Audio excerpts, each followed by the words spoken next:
তো করেন ইনা ইয়া করি নাচি আর দেখতে জানে মতো না রান্না নাচেন গন্ধিও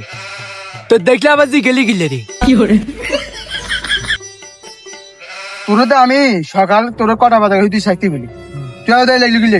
আরে আমার তো মিয়া পেটটা একটু খারাপ হয়ে গেছিল বুঝুন না পেট খারাপ থাকলে তো যেখানে সেখানে খাবে না তোর কালে চাতে করে দে এত গোস্ত খাইছো না খেতে 10-12 খারি গোস্ত বড়ি না দিলি আর কম বেশি গেছি নাই 10-12 খারি তো হয়েছে এটা কি বেশি না আরে বেশি না আমি চাইলে আর একটু বেশি খাবে রাত্র এই কারণে বেশি হ্যাঁ এটা খায় এবারে ছুটি তাতে জানি মিস্ত্রি বেরিয়েছে বেড়া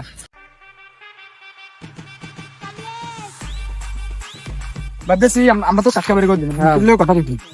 মিস্ত্রির ফোন দি মন যায় মিস্ত্রি কইছে আইবো ওই ইয়েনে ইয়ার উপরে তো আনো হলো না কইছে না মিস্ত্রি মালটাল ফোন দেন বলি মিস্ত্রি কইছে আইতো বলি